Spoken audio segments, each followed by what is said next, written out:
Hello and welcome to our roundup of the European Parliament's latest plenary session here in Strasbourg.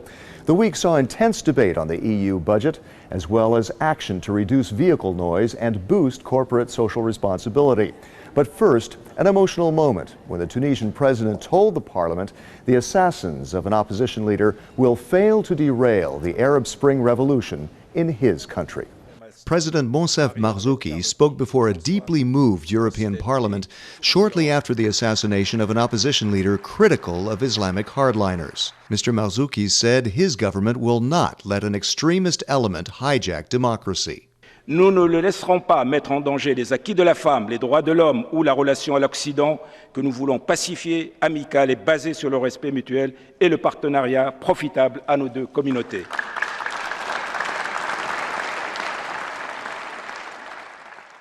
Une violence verbale orchestrée, des marabouts brûlés pour dresser les musulmans contre les musulmans.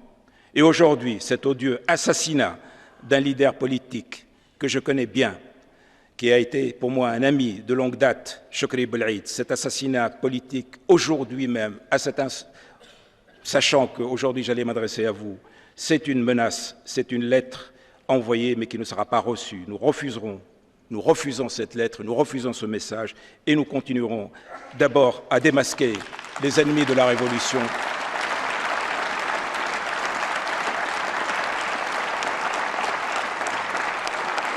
Et à continuer notre politique.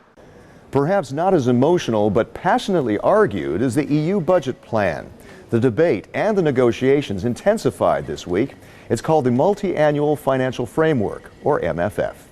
The battle has dragged on for months as some EU member states, squeezed by austerity cuts at home, seek to freeze or cut the proposed total amount of the EU budget for 2014-2020. French President François Hollande told the Parliament that going into this week's EU summit, he favors a level of spending that preserves EU policies. My position can be simply explained. Save money, yes. Weaken the economy, no. Affaiblir l'économie, non.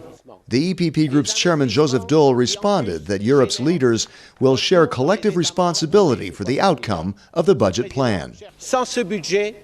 Without this budget, certain member states would not be able to carry out the reforms made necessary by the economic crisis. To reduce it to this point will make it a political bankruptcy. We might as well leave the building now and tell the truth to our fellow citizens. Mr. Daul added that the Parliament won't accept a bad deal. We're asking for a budget that is credible, for a Europe that can achieve the ambitions it has set out. This is not the case with the proposals we have received up until now. The current proposal is a political denial, and I tell you now that we will reject it, Mr. President.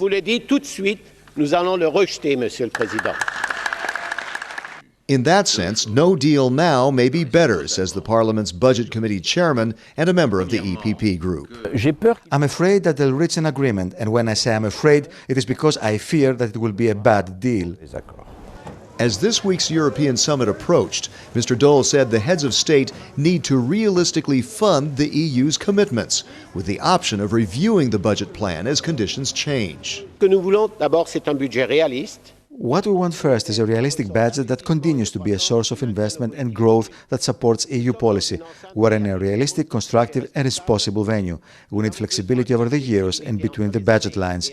It is a common sense approach which should allow us to use our financial resources. One issue with broad consensus is reducing traffic noise pollution, especially in cities across Europe. The Parliament approved measures aimed at fighting what is a deadly threat to thousands of Europeans. It's linked to thousands of heart attacks in Europe every year. Almost half of Europeans are regularly exposed to traffic noise the World Health Organization considers a serious risk to health. So for the first time in 20 years, the EU is updating its vehicle noise standards to combat that threat. Vehicle noise will be reduced by 25%, says Salvatore Tattarella, the EPP Group's shadow rapporteur. We found it better to reduce in two phases, one which must fall in the next 6 years and one in 8 years. For that reason, it will be a gradual reduction of 3 to 4 decibels. The new regulation also requires noise information in technical promotional material and labeling comparable to that for CO2 emissions. The measures also include regulating sound levels on hybrid or electric vehicles. Called the Acoustic Vehicle Alerting System, or AVAS, it sets a minimum noise level to alert pedestrians and avoid accidents.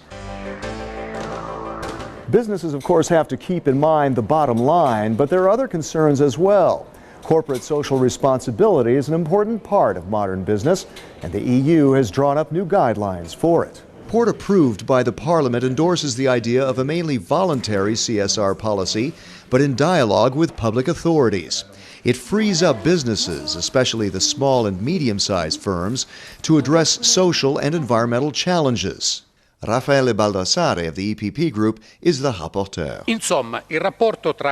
In short, the relationship between SMEs and social responsibility is a still relatively unexplored area of action that deserves a specific analysis with regard to the specific features of SMEs and their intuitive approach to social responsibility. Mr. Baldassare supports the general objective of enhancing transparency, self- and co-regulation, and market reward for CSR. It's a way to increase public trust in business and reduce the gap between public expectations and public perception of businesses.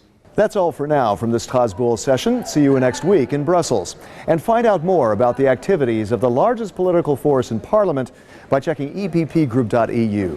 Thanks for watching.